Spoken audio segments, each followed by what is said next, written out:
Hello, everybody. Today I have the wonderful privilege once again to be with Dr. Andre Pfizer, who I just don't ever get tired of saying this, but one of the most prolific people that I know on this earth that understands the value of kingdom, divine mind, moving in the realm of what it is to feel like God, the processes that are necessary, and the language, because he's an established author, teacher, he's a musician, he's brilliant in the values of when I first heard him, gosh, years ago, I remember when Harry Kaufman came up to me, he goes, man, you gotta come hear this guy, man. This guy is unbelievable.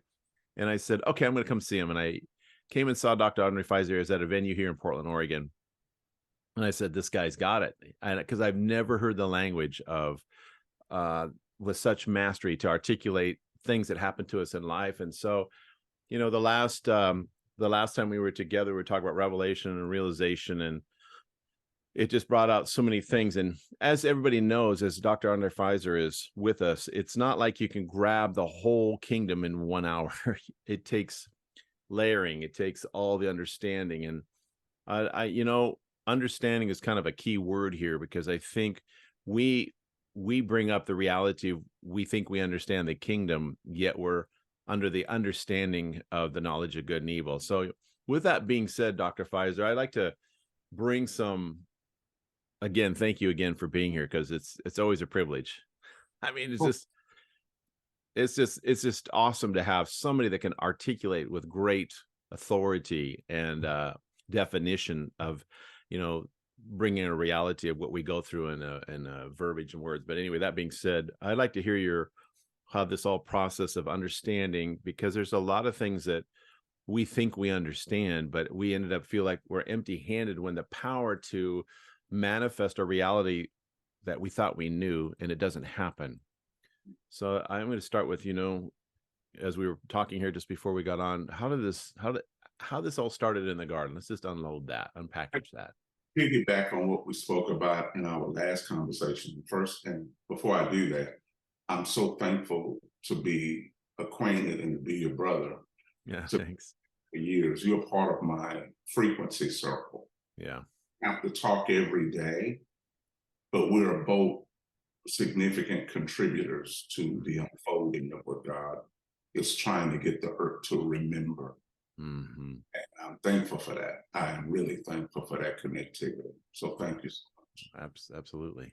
When we were talking about last time about realization over revelation, a lot of us know a lot of revelational rhetoric, but we don't see it. Most of us have not been enlightened to what it is. In other words, the scriptures will always teach you what to know, but the scriptures can't help you see. The scriptures can't help you believe. The scriptures can only establish what you consistently know. The Bible says, well, didn't the Bible say? Because every time we talk, we'll say, but didn't the Bible say? We have yet to manifest in realization what it has provided an open door to see. And that's why we continue naturally to say what the Bible said. The Bible said. And so now we're in a season where we must realize or see. Well, when we talk about being the nature of God, as we talked about before, most people still don't get it. They know it by verbiage, but they have to see it to manifest it. Well, we said earlier, in the garden, there were trees, and God said, of every tree you can eat freely, have at it. Eat till you faint. Look at all of this garden, all of this water and fruit. Do whatever. Just go out and whatever. Yeah. Yeah. Now, me being African American, that's how I hear God. Man, I'm hearing God say, man, I'm hearing him speaking all kind of broken English. Man, y'all go on out. Way out.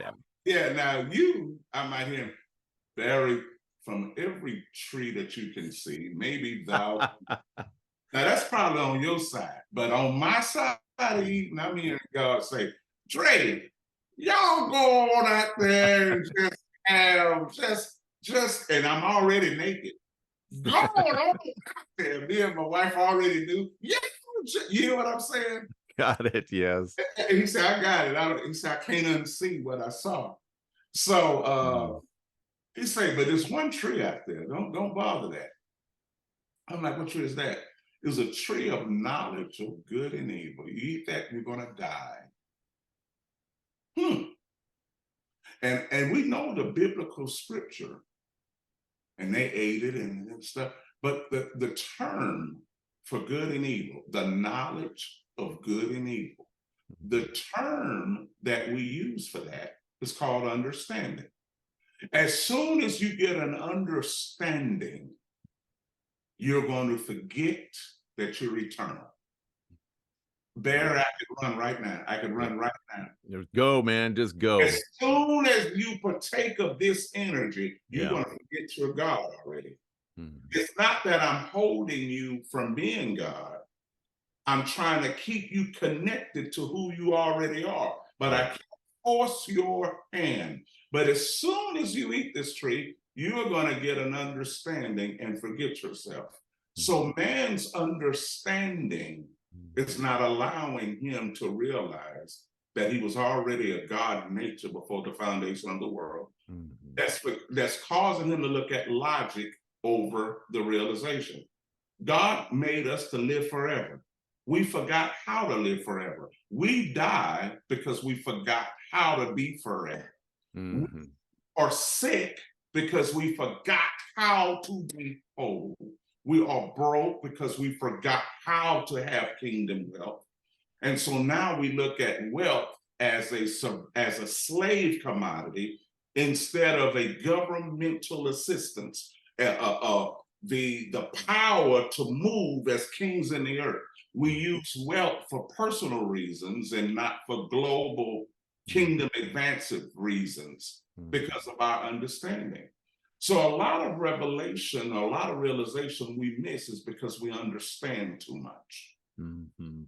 And Mhm. understanding is keeping us from realization. Mhm. Because understanding is saying, wait a minute, how can I be? Now you're already that asking how to be. Mhm. So that's the other part of realization, that our kingdom minds begins to transcend mere understanding. Yeah. Mhm.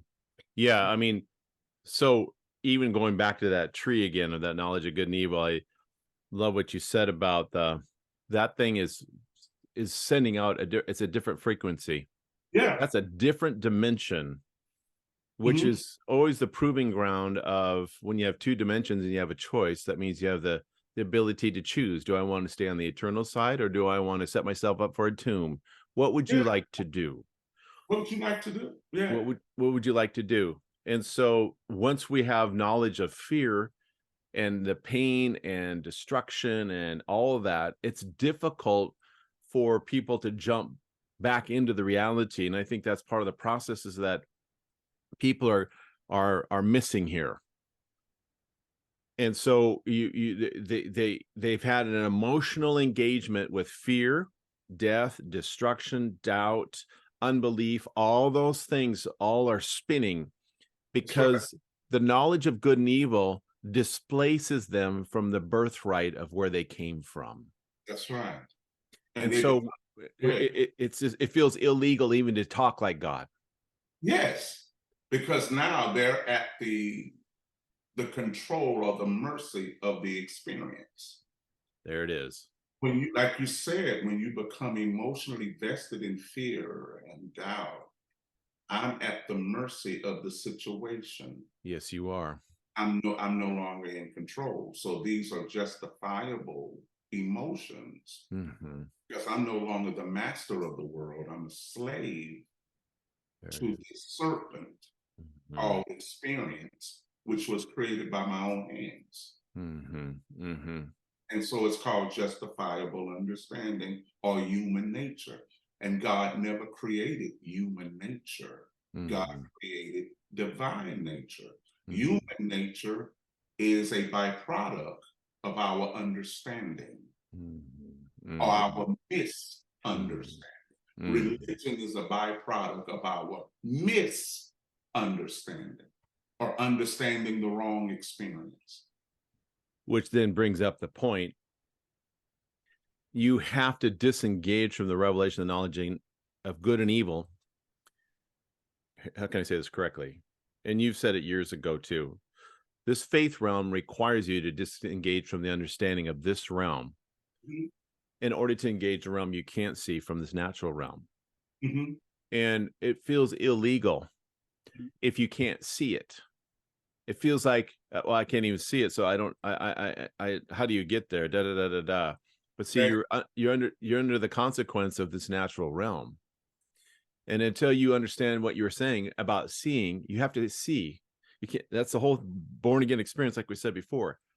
Nicodemus, you got to be. Why do you need born again? Well, I need you so you can see the kingdom. See. But it feels illegal. We don't. I keep hearing this right now, but the birthright has been, they can't see their birthright. No, you live your birthright. The reason you can't see it is we are to manifest it from the spirit. Yeah. I look like, people used to say this all the time. I remember when I used to minister with you years ago, and folks used to always say, "What does that look like?" Mm-hmm. You say this, Dr. Fies, but what does it look like? I'm like, whatever you make it look like. Mm-hmm. We don't want to be accountable or responsible for the responsibility of the manifestation of that ring. Mm-hmm. So I got to see it. It has to exist outside of me in order for it to be legit. But Jesus was the manifestation of a God we couldn't see. Mm-hmm. When you see me, you've seen God. Without me, you don't see. So I'm the embodiment of this world that you talked about. I'm the embodiment of its government. Mm-hmm. And he was beyond their understanding. They said, wait a minute, we know you. You Joseph and Mary. They had to put him in the lens of their understanding. But he was producing beyond their understanding, which caused them to say, he's illegal. He's a devil. He's mad. Mm-hmm. Mm-hmm. And so that's the issue. We can't see what we're to embody. Mm-hmm. And my understanding won't allow me to embody it unless I see others doing it first. Mm-hmm. Mm-hmm. Because I know years ago when you brought out the whole Jesus is the vine and we're the branch, Oh, and yeah. abiding in that reality, you would Yeah. naturally flow if you abide in him. The branch never calls out, it just simply abides in. Yeah. And religion has done such a perfect job of making us cry out for something that we are not to cry out for, but simply receive from. Yeah. And that whole birthright of, or abiding in him, and then, getting us, having the privilege to really expand the value of who we are as he is, so are we in this world. Gosh, that's a deal. Woo, that's a deal. Woo. Because I find that, you've been in it, I've been in it for years. The Pentecostal people are guilty of this. They'll move in the gifts of God because it's outside of the life of who they are, because it's a gift. But when it comes to life and death, it requires a life in the eternal realm, because I think you said it right there in the beginning, because you said, let's go. There it is. It takes you, as soon as you get the understanding of the knowledge of good and evil, it takes you out of the eternal. Well, how can you overcome something that's in time that is consuming you when you are part of the time? Time doesn't respect anything. It only respects things that are greater than itself. Yes. And eternity is greater than time. It's like I always say, every disease needs time to work itself out. But if you take time away from the disease, it can't go. Can't go. There's no disease in the eternal realm of the kingdom of God. You go to heaven, there's no disease there. Why? Because there's no time there. And it's a powerful thing to understand, because we run from you taught this years ago, and I want to bring it up because it's such a great, simple illustration. The giftings of God, as Esau and Jacob. Esau ran in the fields of when there was meat to be killed, he was great at it, because he's a great hunter. He has a gift for hunting. But as soon as the gifting ran out and the fields ran dry, he had no revelation of birthright. Nothing. In fact, so diminished was that not even a thought that he'd sell it for a, pot of beans. Part of it- You're just going, what the heck? What's going on here? But it's no different than it is now. How do I know that? Because we are asking for Jesus to come back and rescue us instead of staying here and occupy as Jesus, as it is in heaven, so it is here. It's the shift. Anytime there's a war, anytime there's a global pandemic, we panic. Jesus, come get us. Come get us. No, no, no, no, no, no. He said, No. you're where you ought to be. Yes. And it comes back to the very thing you're saying. We need to understand our birthright. Yeah. Where are you born from? Yeah. But you can't pay a light bill with it. Exactly. Can't pay mortgage with it. It's like, oh, yes, you can. Because the birthright determines the mentality, which determines the emotion, which determines the intelligence, which determines the creative power, which establishes the behavior that causes you how to steward and make a miracle out of practical seed. Yeah. Because I'm living from the right. I'm living from the mind, which has affected my capacity to understand what I'm doing, to comprehend my decisions, to comprehend what I'm looking at. So I won't react to my experience and become a product of my experience. And you already know, I'm on dialysis. You already know. Yep. I don't hide from that. But I'm not reacting to this experience. I'm causing this experience to submit to me. That when I'm there every other day with the needles in my arm, the miracle is everybody, Dr. Pfizer, I saw your book. Dr. Pfizer, I read your, Dr. Pfizer, I have this. I'm like, I'm Andre. I'm Andre. We family. And Dr. Pfizer, pray, speak that. Dr. Pfizer, I'm not reacting to my experience. I'm causing this experience to submit to me. There you go. So the divine is not just God, do all the legwork and hand me the keys. Exactly. It's like, no, there is key elements that determines our behavior. Like you said, and that's your word, birthright. You've been saying that forever. The thing is, Esau, if he would have lived his birthright, he would have known I already own the animals on this field. I could just call one to me. But when we lack the understanding of the treasure or the key of the kingdom, we die with a lottery ticket, with the winning ticket in our pocket. Because my understanding has not produced the intelligence or the behavior or the consciousness from which I survive or exist. I'm still living from my experience. I'm still living from my culture. I'm still living from my skin.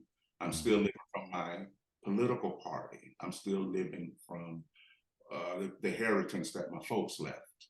I'm still living from my job. Revelation is an alternative that I learn once a week to keep my moral obligation existing to maintain all of this stuff that I'm doing. So I'm afraid to let go of that fig leaf because I have legitimate properties connected to that fig leaf. And then when we hear, look at the time there, you talk to some people, I talk to quite a few people. The timing in which we speak this thing, people have already lived just about all of their life, 50, 60, 70, 80 years. I'm 56, I know you're 37. 36 and a half. That's what I figured. I'm over about 20. Yeah. Folks have lived practically all of their life. And to take them again, like Jesus said, and go all the way back to the beginning finally, is close to impossible, man. So people are trying to learn this on the fly. You can't understand a depth of kingdomic treasure on the fly. Just tell me because they're wanting more understanding.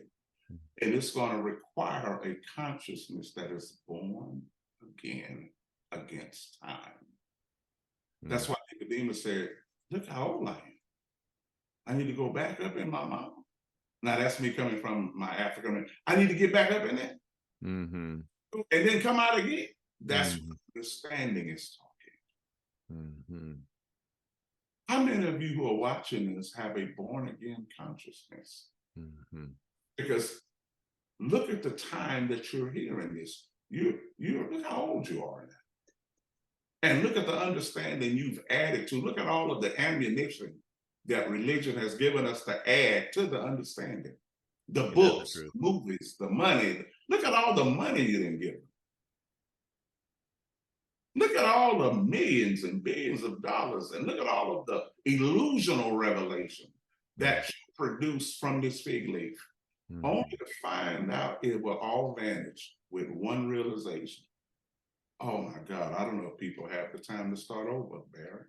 You follow what I'm saying? Totally. Yeah, because once you're invested that deeply into a reality that is wired to kill you, you've bought into it. You bought and you use death as a reference point. I've got to get this done before it takes me, because you have such a powerful understanding of the knowledge of good and evil.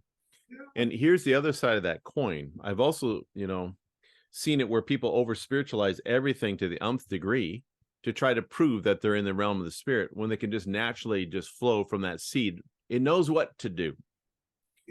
But going back to the reality of, like what you were saying, there are things that we do in time to prove the point of an eternal concept. It's not that, the miraculous is one of the things that what I see the miracles are, is when somebody finally aligns themselves to the value of how quickly God wants to get things done. However, the other miracle that needs to take place is understanding the process that you go through to make something submit to something. I don't know if people have noticed this, but the devil doesn't lay down just because you got Jesus's name in your mouth. No. I haven't noticed that. A lot of people, as powerful that is, I'd have to say it this way: the power of his name is very powerful. It's when you allow yourself to be as that name. Man, oh Jesus, that's it right there. Yeah, I'm sorry that I didn't curse him. You went African American on me. I was gonna watch you dance. Yeah, dude, that's it. There. He cares nothing about the literal name of anything. But once we embody the nature and the reality of the right, there you go. Wherever Christ is, the devil dies. Yeah, exactly. It's just the byproduct of it. It's just what it is. Yeah. That's why I said the prince of this earth has come. He don't have nothing on him. Yeah. I have to lay myself down. No one can kill me. I have to volunteer to submit to this. Come on, man. I have to let myself do it. I'm a greater law here. I'm the greatest law here. You can't take my life. I'm gonna let you have it. Yeah. I wasn't killed. I gave myself away. Yeah. And so we fall short because the person that gave us the right to continue in that value of what he was saying to the enemy. Continue in that value. There you go. Keep going. Yeah, and the fact that you are still saying, no, I have to do, you don't understand the value of what he was saying at the get-go, because he actually invested the value of what he said. You don't have the right. There's nothing in me. It's the same thing where we're at today. If you understand the righteousness of God, the mind of God, there is nothing in God that the enemy can take. When you see yourself as God, you'll realize that it's not so much about, listen to me carefully, it's not about the name per se, because the name identifies the nature. And we're trying to use a name that we thought that we could just use that, and it's a magic wand, it fixes everything. And hear me right, there are times that God will back his name because simply it's his name. I get that. But there's a deeper things, because if I really look at it, which I have, there's more heavy loss on the column of Christianity. If you want to see the win versus the loss, it's heavy losses. How do I know that? Because we go so ape when a miracle happens, finally, we rejoice. It goes on and on and on, when it should be the other way around. If it doesn't work, we should be going, why didn't that work? Versus we get so excited because it finally worked one time. Yeah. And there it is. It's the nature of what he was saying there. There's nothing in me. What makes you think you can win? Our understanding, because to understand that, I'm gonna lose my friends, Barry. It's true. And Jesus said, if anybody's gonna come after me, or you're gonna be like me, not just be my student, but if you're gonna imitate me, hate your mom, your daddy, your husband, your wife, your brother, your sister. In other words, don't put your loyalty to the lower frequency above your original design. Hate them first. And he said, and even hate yourself. He said, and even don't just hate mom and daddy and your brother and sister, and your husband and wife. He said, and even you hate yourself. Don't try to understand yourself. The psychological complexities that Jesus introduces us to in order to take on a legal receptivity of that consciousness is disturbing. Because this is not just quote a prayer. I believe, I'm there. He said, you're going to have to shift your thinking. I'm leading you to what you deem illegal. It's so complex. It's not an easy make a statement, raise your hand, and sign the roll. Right. He begins the salvation by taking control of your senses of who you think you are. But we're in a world full of understanding.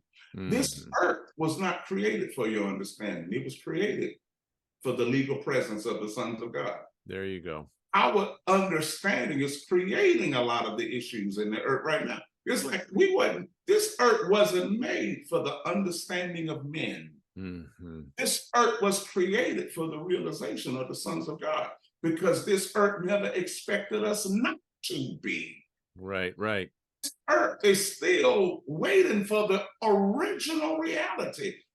We would not, all of the problems that we understand and made a dictionary full of and encyclopedias was never meant to be. It was never designed to function like this. And so the earth is in a quagmire because we understand too much, to the point we are held hostage to our own life and won't let us ourselves be free. Incredible, isn't it? It goes back to, like what we said in the last interview, was Paul says, I pray that the eyes of your heart would be enlightened. I pray that, yeah. To the revelation of who Jesus is. That understanding in of itself is so powerful because we have revelation of the knowledge. Isn't it funny? Don't eat of the knowledge of good and evil, or have a revelation of the knowledge of good and evil, because the minute you do that, the frequency of me will leave you. Yes, your knowledge is going to keep you from knowing. Exactly. It's going to make you forget what you know. And we take in content thinking that we know God, when we've never, all we've done is committed what we just learned to memory, but it hasn't brought the nature of the seed of Christ out of us. And then we write books about why it doesn't work and God's working a work. And I'm going, no, that's not it. That's a byproduct of not understanding that the eyes of your heart have not been enlightened yet to the value of who Jesus is in you. Because if it was, like you said, eternity, this is where it's going. I can't stress this enough. We are going into an eternal realm that's going to manifest in such a powerful way that the glory of God, he himself, will cover us with that glory also. That's where it's going. As the waters cover the earth, the glory of God's going to sit on us. But somebody has to stand in a position that understands the nature of who we are is no different than him sitting on the throne of where he is. There is nothing different other than this jump of the understanding of who we are as he is. If we can understand the value of that, that's why for years I'm going, it's eternal, people. Get off of me about your death walk. I don't want to hear about it, because you're measuring your life to a thing called death that's going to tell you whether you've done good or bad in life, and it has nothing to do with that. Jesus wasn't going, what he would say is, if you eat of me, you will never die. Do you believe that? Your forefathers ate of manna in heaven. All that stuff comes out. And that seems like this is like a big deal. That just a blower, but it's a blower to those that are when you're on a death march, Yeah, you can't see life. you can't do it. You see, wherever there is imperfect understanding, there is preference. There you go. Big statement right there. Remember in the garden, the female Adam looked at the fruit and said, it looks good to the eyes. Mm-hmm. Where what we speak it doesn't look good to the eyes. It's not a preferential reality. Mm-hmm. I want to see a glory that looks good on me. You say we're already in it. I don't prefer it. My understanding needs to like what it looks like in order to do it. Mm-hmm. Jesus, he went into his own, and his own didn't prefer him. Mm-hmm. His own received him not. Mm-hmm. When we see him, we don't see any beauty on him that we should behold him or want him or desire him. His comeliness, his look. When we behold him, when we see him, there is nothing that makes us want to reach for him. Mm-hmm. It's there, but not preferred. Mm-hmm. So yeah, under the understanding, the knowledge of good and evil separates us from ourselves. When the man gained an understanding, the first thing he did from himself was hide. He didn't hide, he hid from God, he hid from himself. Mm-hmm. The first thing the man did was hid himself. And God went on in the garden as before. God was accustomed to the routine. Man forgot the routine.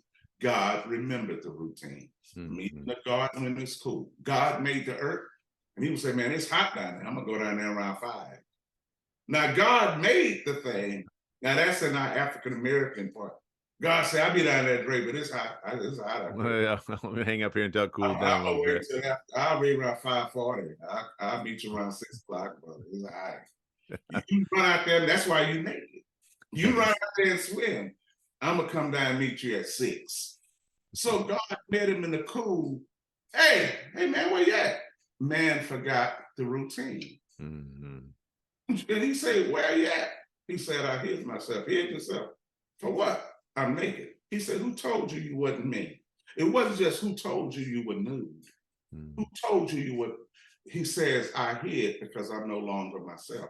Mm-hmm. He said, who told you you wasn't yourself? And then God said, did you? Because the only way for you to know that you're something else, did you get an understanding of this? Mm-hmm. And he said, man, I did this here and I hid myself. And then he started going down the pipe. Well, who did you get it from? My wife. Who did you get it? Did she say the servant? Who you did? The thing is, when man got a false understanding, he hid himself. He did what was natural. Mm-hmm. Hide from holiness. Hide from the divine. He did what was legal to that realm of existence. You hide from it. When he became an illegal substance, he did the right thing. You hide. Mm-hmm.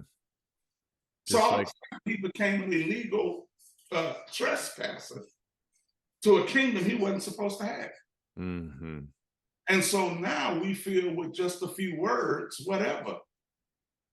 But God is trying to enlighten man on his original disposition. But this fig tree one works just fine, right? Mm. We got a guy on the cross, we got Easter, we get Christmas, we got a 9 to 5, we got good church. Isn't that good enough? Isn't the shadow good enough? Mm-hmm. There's something there. Let me stop. I'll keep talking. That's great. That's why you're on here. It's just like it's what you've always said. It's when a truth that doesn't become when you fail to become what truth is, you're just death walking with the knowledge of Scripture. I keep hitting that button because that's what's happening. Because you can tell by the presentation of what they waged their goodness of how much they've done, rather than simply existing as he is. Yeah. Yeah. God doesn't measure himself. I'm a good God because I did these many good things today. Yeah. He just lives. He just is who he is from who he is, and that's just he doesn't. I remember when you said he doesn't have a manual up there reading on how to be a better God. It's just not there, man. It's just not there. I'll be a better guy. Let me tell you something, man. What this has freed me from. I'm still a teacher and still a leader, and I still have students.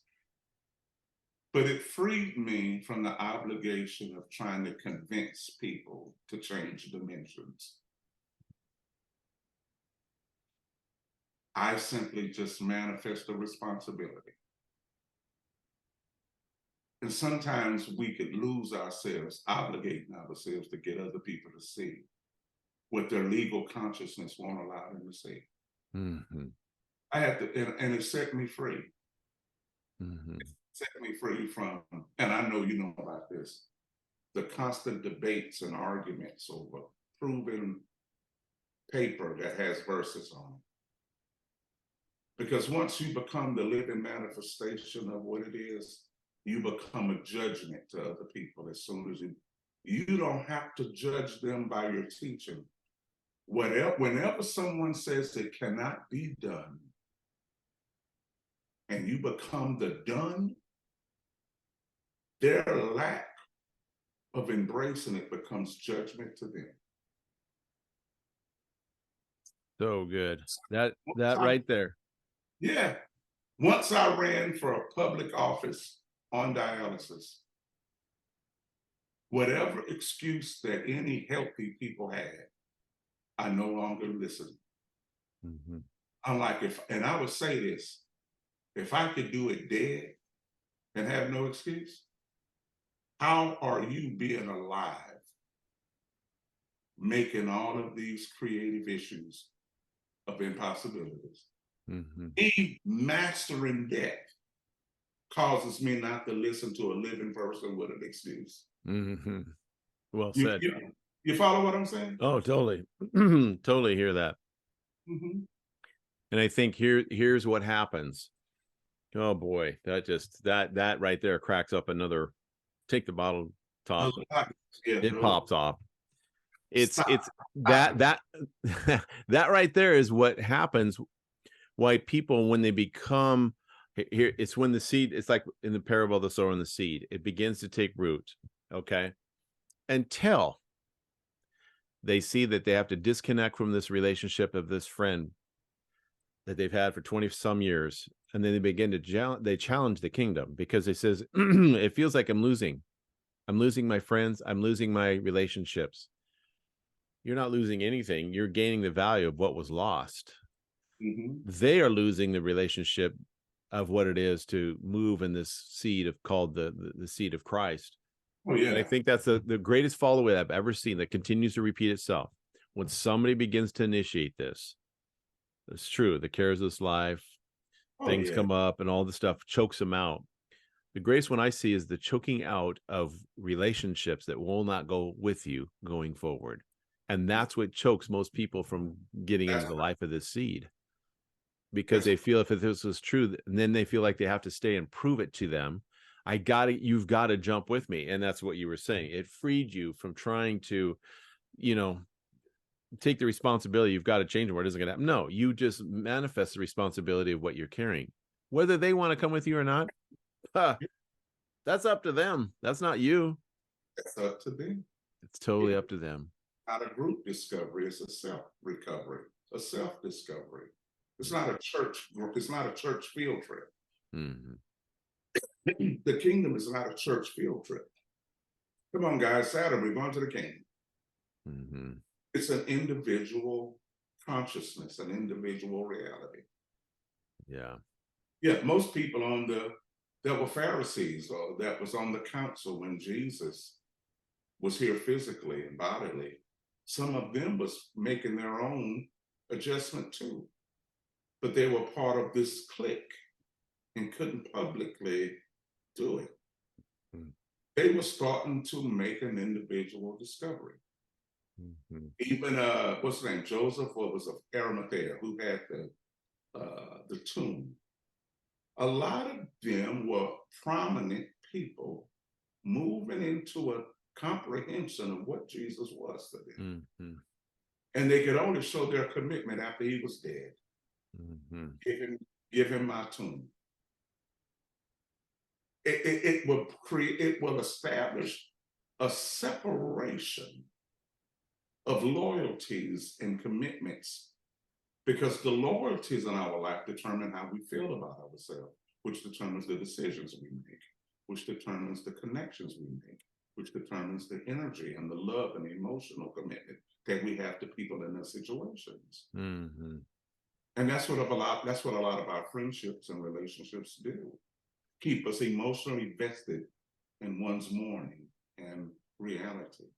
And we gauge our life with our relationships. We've been friends for 40 years. Hmm. And that's what I think, even when Nicodemus said it came to him by night. See, Yeah. he doesn't want to be seen. He Yeah. doesn't want the association during the daylight activities with all my friends and my cult that I'm in. I'm Yeah. going to move at night, and I'm going to, because it's pricked me to think about, my brain's been like, something's going on here. How does that work? Because there is something to say about Nicodemus when he's in that realm of what he had been in. There is a consciousness there that there's got to be something more. But then Yes. again, this is an example of somebody that has invested heavily of where he's coming from and moving by night to Yeah. ask, okay, let's see what's going on here. I mean, I got to understand this. Yes. And so there's a lot of night movement. Yes. Moving in secret. Move it in secret, but won't live it in the light. Yes. But let me watch the YouTube. Let me watch the Zoom. Let me read. There's a lot of people are being moved. Like you Mhm. said, night movement. There's a lot of things happening, man. I'm pretty sure that Nicodemus, when they were discussing crucifixion, he was saying no, he didn't vote for it. Right. Even Pilate's wife Yeah. said, "Don't get out of this. Hmm. You're messing with the wrong guy. This guy here is, get out of this." There was a lot. This kingdom is illegal to this current world of understanding. Yeah. And it's funny because when Jesus would call you, he said, "Follow me now." And notice in scripture, they said, "I would. Let me go and say bye to my dad. Let me go and speak to my friends. I bought some land. Let me go tend to it. I'll catch you up the road." Hmm. He never stayed for anyone who had to go and say goodbye to anyone else. Hmm. He expected you to jump on it right now. And it's that way in the mind. When the Christ consciousness introduces itself to your mind, not to your pulpit, what are you going to resort to before you subject yourself to the thought? Hmm.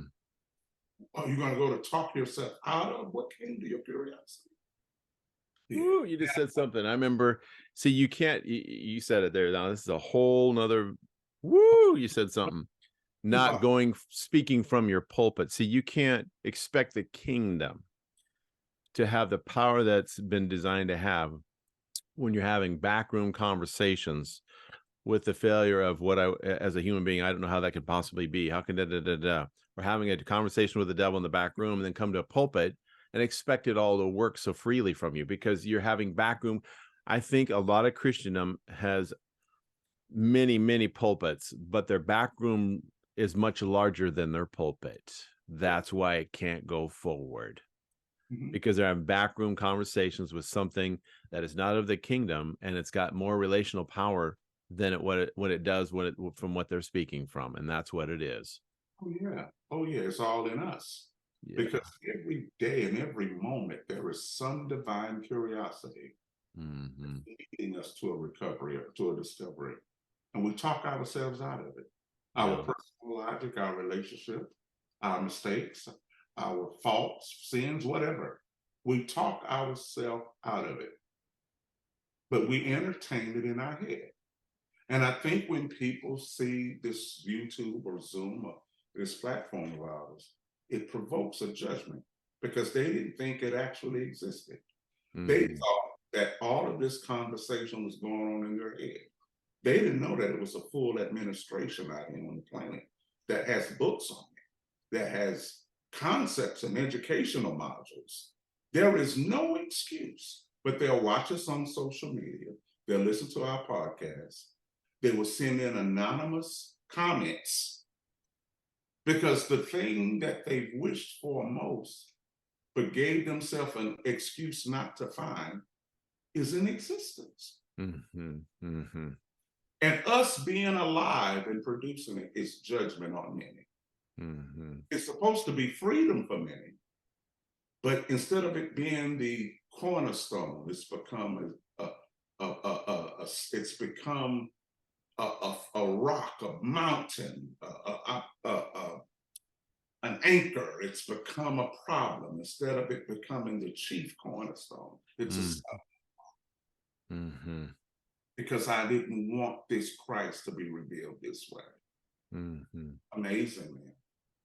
But it is. And so you can't stop manifesting it in bodily form. You can't stop it.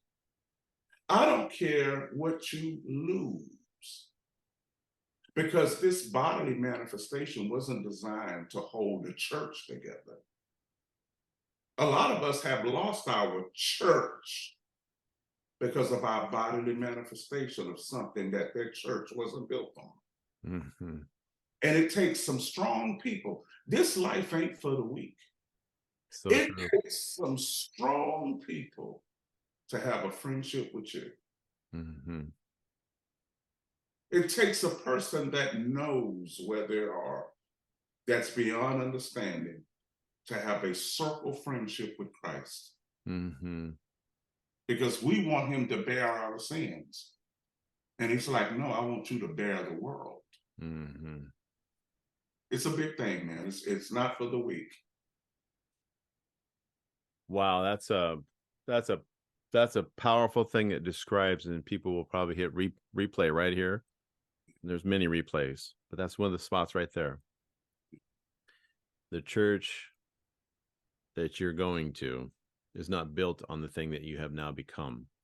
Mm-hmm. And that's why it feels, and then they have a question mark. Why do I feel like I don't want to go to church anymore? Because this thing that you call church was never built on the original foundation of what Christ already is. Yeah.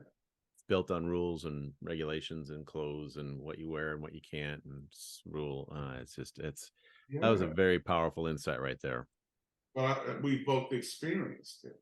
Exactly.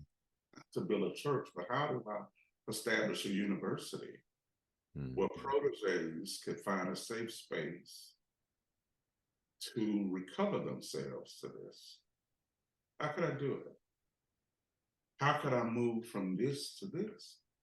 And because we don't function, and you know this, we function, we're in a corporate office, and we have a corporate office and stuff. And I remember you in the past, that's how y'all function at OIT. Y'all was at, Yep. I was like, man, this is cool to be at a college, to talk these truths in a college form, because it was really a university of becoming, a university of realization.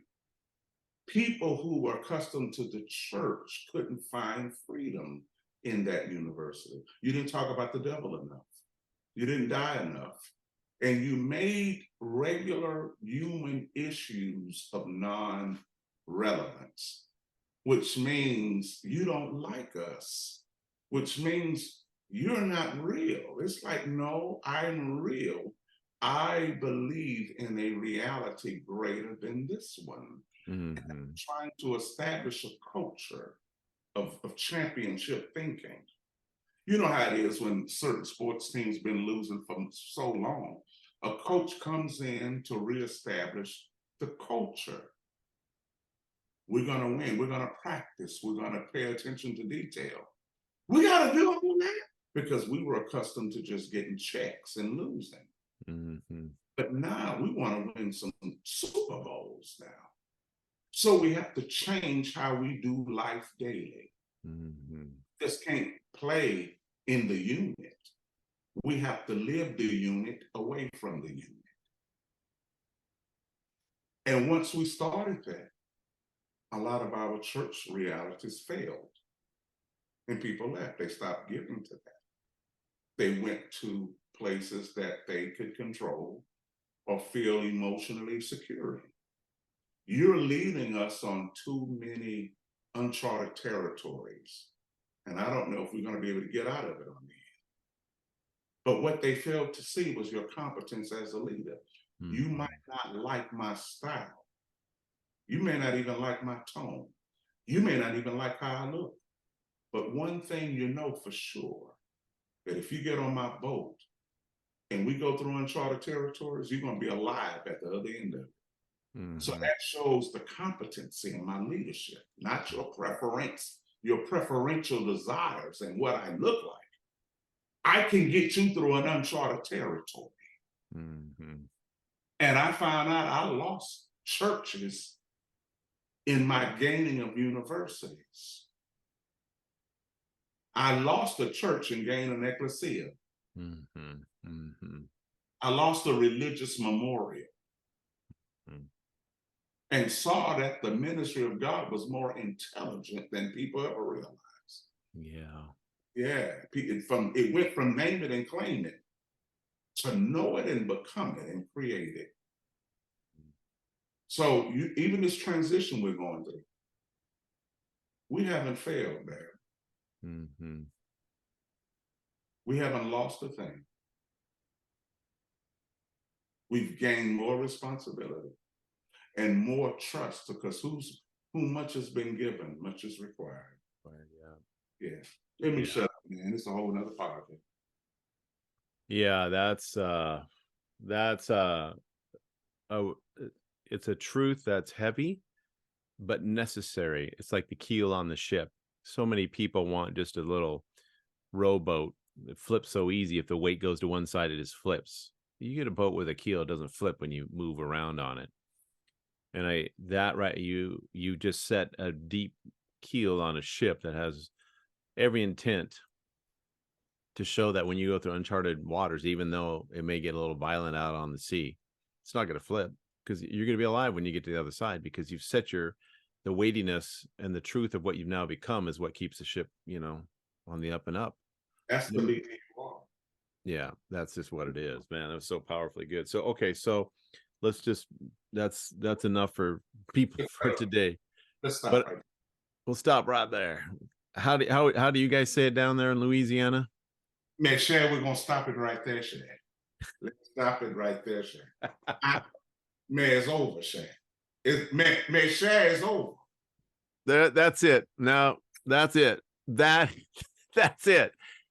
Anyway, tell everybody. I know that we always do that, but how can we point people to the value of what you've got out there for them to obtain in your schooling, your books, your Go to my teachings? website at www.pfizerinterglobal.org. That's Fizer, Pfizerinterglobal.org. And you can get my app from the App Store or Google Play, Pfizer Interglobal. Podcasts, videos, daily wisdom keys, my books, everything. Amazon, Barnes and Noble. Google me, Andre Fizer. You'll Yeah, find me. I'm here. We coming. we're coming, and when you get to the other side of the uncharted waters, you'll still be alive, people. You're gonna be alive. I'm You're here. going to be alive. I'm telling you, you're going to be alive. Yeah. So that being said, so I appreciate until next time, everybody. I would say you need to watch this until you see it. Until you see what we've said, that's what you have to do. Anyway, Dr. Fizer, thank you again. It's such a privilege. Bless you, man. Thank you.